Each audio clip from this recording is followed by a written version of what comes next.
Welcome to Bartlett Cove, the park's land-based entry point. It's hard to imagine, with all the growth around us, that just a short 200 years ago, there were no trees, shrubs, or even animal life, as this area was covered completely in a glacier.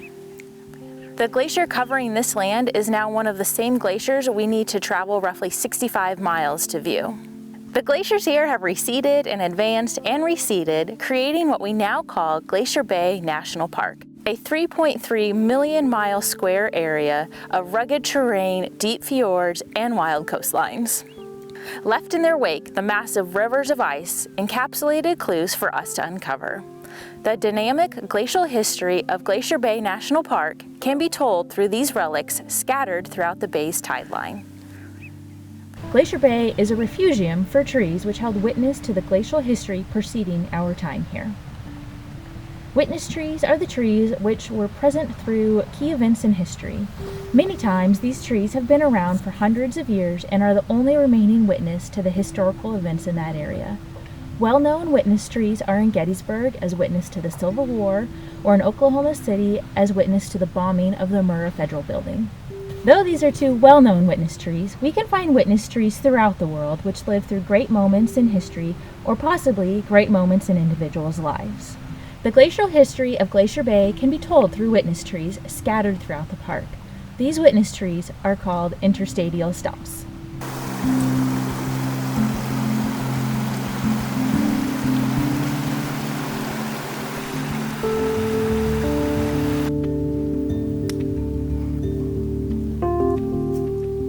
Interstadial stumps are remnants of trees which were alive before the last ice age, giving a glimpse of the forest which existed before the ice overran this land.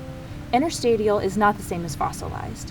Whereas fossils are organic material replaced with minerals and turned into stone, interstadial stumps were frozen as the glacier advanced. Stadial literally means between stages, or between glacial advances, meaning these trees sprouted and grew between ice ages. These trees died not from the glacier, but from the glacier's front runner, glacial outwash, which we see here as pebbles and rocks. Here in the glacial outwash, these trees died, their stumps now rooted in sand and gravel. The trunks of these trees may have broken off as they were subjected to weather, or possibly they were broken off once the ice advanced and overtook the forest graveyard, leaving the stumps encased in outwash and ice. As the glacier retreated, the stumps were once again exposed, and we often find them in the intertidal zone. Depending on where you are in this park, the stumps we find were alive hundreds or even thousands of years ago.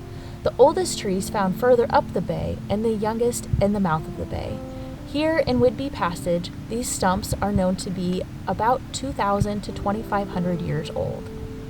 At the end of the Great Ice Age, about 18,000 years before present, only the surrounding high peaks were free of ice. In some places, the ice was a mile deep, and if we looked east, the ice extended all the way to Cape Cod, Massachusetts. 4,000 years later, the ice was in full retreat, and the glaciers were actually smaller than they are today. And the mountaintops we see behind us were an archipelago of islands. The ice stayed in its shriveled form until roughly 5,000 years before present, when Grand Pacific Glacier began to advance out of the west arm and Muir Glacier began to advance out of the east arm. It took 2,500 years for the ice in the west arm to extend to the middle of the bay, damming the entrance to the east arm. This ice dam created a large glacial lake dubbed Adams Lake. While Adams Lake was filling, Grand Pacific Glacier continued to extend from the west arm, its sediment overwhelming Whidbey Passage, this waterway behind us. Here we find a collection of interstadial stumps, remnants of an old forest.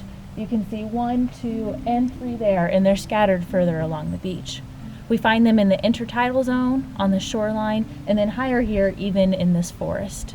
This cluster of stumps has been exposed for many years and supports the forming of new life. Here we see a collection of different vegetation, lichens, mosses, and we even see a spruce tree which is sprouting up out of this stump. But imagine the ice creeping in 2,500 years ago, pushing debris, covering the forest that was once here, and then being covered completely by ice, and then the ice continuing to move down the bay. The Hoona Tlingit people's oral tradition say they have lived here since time immemorial, living near glacial streams and the outwash which it created, and the new life which grew from this land.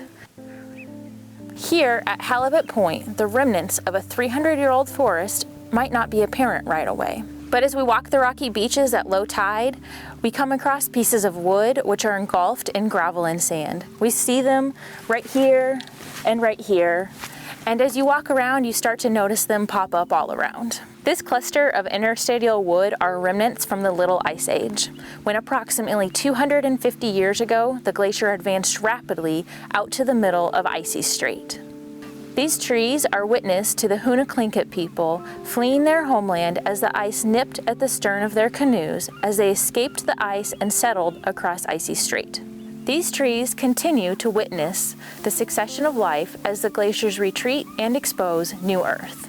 If you come look closer, you'll see that these trees now offer a home to smaller creatures and plant life. This one stump has hundreds of snails on it. Eventually, the tides and exposure to weather will erode these trees completely, and our witness trees will be gone. The National Park System has preserved Glacier Bay so that we can enjoy, learn, and be inspired from this land the same as those before us. But Glacier Bay is a dynamic landscape, changing year by year. The land does not preserve itself as the glaciers continue their life's work, carving out fjords and exposing new land. If you have visited Glacier Bay before, you'll be shocked at the changes the glaciers have made, leaving land for life forms to grow and succeed, and it will be drastically different for your children and your children's children. But as we travel through Glacier Bay, either virtually, on kayak, small boat, or cruise ship, interstadial stumps are waysides to guide you through the glacial history they have witnessed, preserving the past one tree ring at a time.